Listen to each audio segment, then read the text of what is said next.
Baik, kali ini ada materi tentang Abrams Company.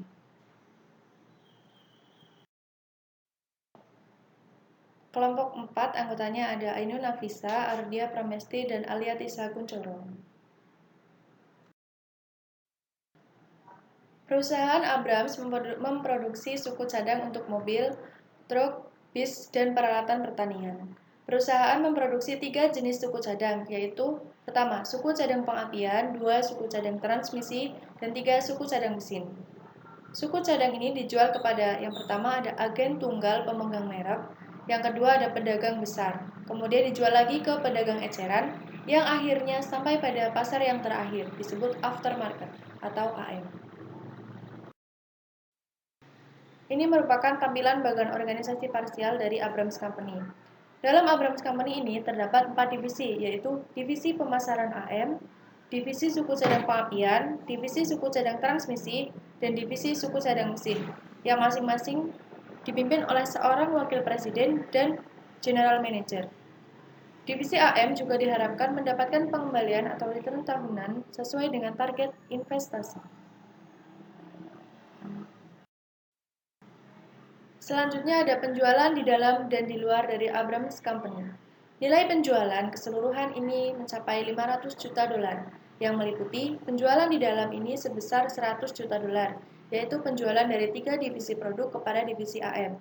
Kemudian 130 juta dolar penjualan divisi suku cadang pengapian, 100 juta dolar penjualan divisi suku cadang transmisi, 90 juta dolar penjualan divisi suku cadang mesin, dan 180 juta dolar penjualan divisi AM.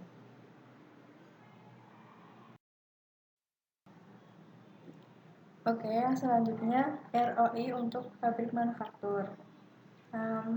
Dalam Abrams Company ini tuh target ROI suatu pabrik berdasarkan pada laba anggaran termasuk alokasi pengeluaran overhead divisi dan perusahaan serta beban pajak pendapatan tertentu dibagi dengan aktiva bersih awal tahun,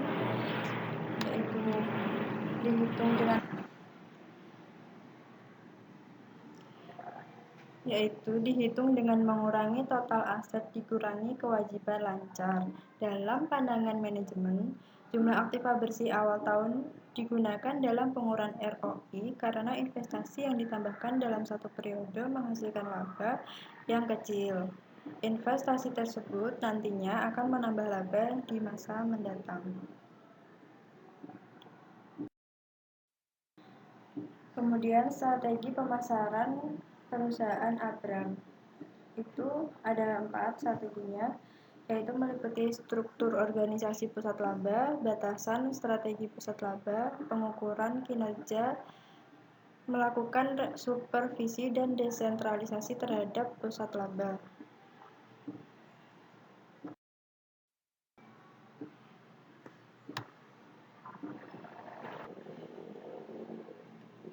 Rencana kompensasi insentif. Abrams Company membuat rencana bonus insentif, bonus standar yang diberikan terkait dengan laba bersaham dari perusahaan.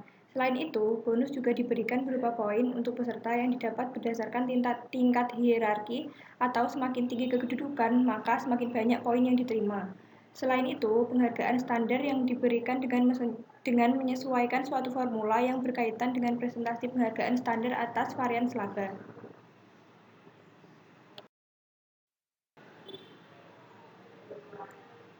Yang terakhir yaitu komentar-komentar manajemen tentang Abrams Company. Sebenarnya ini adalah 3 masalah utama di dalam Abrams Company itu. Yang pertama yaitu seringkali adanya perselisihan mengenai harga transfer dari suku cadang yang dijual oleh divisi produk kepada divisi AM.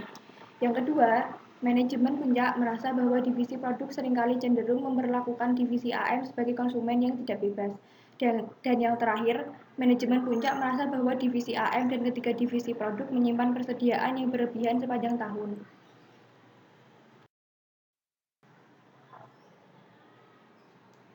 Pertanyaan. Soal pertama, evaluasi setiap pertimbangan yang dikemukakan manajemen Puncak. Jika perlu, buatlah rekomendasi yang tepat atas kondisi yang digambarkan dalam kasus ini. Evaluasinya, pertama, adanya perselisihan mengenai harga transfer dari suku cadang yang dijual oleh divisi produk pada divisi pemasaran AM. Hal ini dapat menyebabkan pusat pertanggungjawaban laba menjadi lemah. Seharusnya perselisihan ini dipecahkan dengan melibatkan divisi produk dan divisi AM. Akan tetapi, justru Wakil Presiden Keuangan yang diminta untuk menengahi perselisihan tersebut.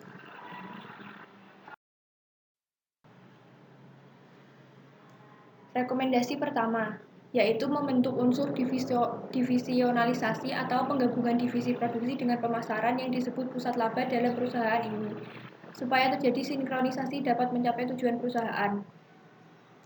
Selanjutnya, dengan menghitung harga transfer dapat ditetapkan pada biaya variabel dan biaya penuh. Selain itu, ditambah dengan profit yang diinginkan. Untuk harga transfer cost base, harga transfer dihitung dari biaya standar ditambah profit yang diinginkan.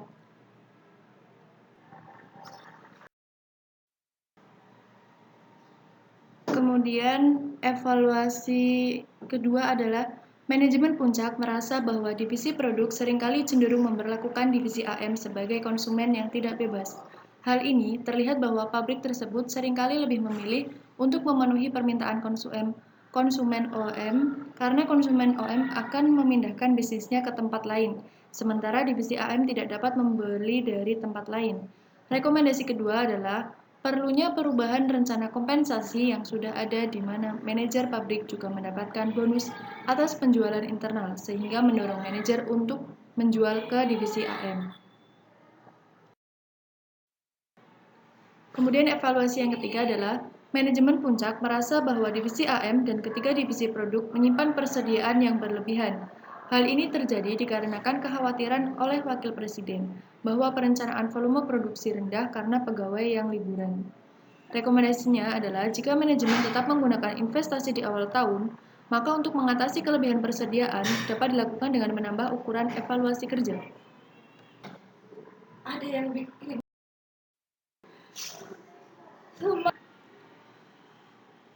Kemudian pertanyaan nomor 2. Apa hasil evaluasi Anda secara keseluruhan mengenai sistem pengendalian yang dimiliki Abrams?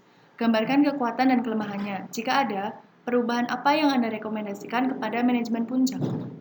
Evaluasinya, setiap pengendalian Abrams Company memerlukan revisi atau perubahan untuk menuju ke arah yang lebih baik, agar tujuan secara keseluruhan dari perusahaan ini dapat tercapai. Kemudian kelemahan sistem pengendalian dari Abrams Company.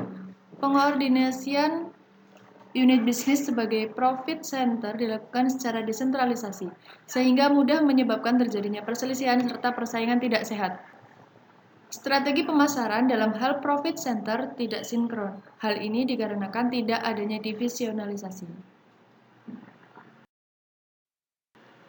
Kemudian kelebihan sistem pengendalian dari Abrams Company. Yang pertama, kemampuannya untuk merancang suku cadang yang inovatif untuk memenuhi kualitas kinerja dan spesifikasi berat. Kedua, divisi produksi bekerja sama dengan para ahli dari pihak OEM untuk mengembangkan suku cadang baru yang inovatif dan efektif dalam hal biaya untuk memenuhi kebutuhan dan melayani konsumen. Yang ketiga, divisi-divisi Abrams memiliki produk berupa suku cadang yang berbeda-beda dan departemen penjualan masing-masing. Rendahnya interaksi antar divisi mempermudahkan pembebanan tanggung jawab dan pengukuran kinerja kecuali divisi AM. Sekian presentasi dari kami, apabila kekurangan kami mohon maaf.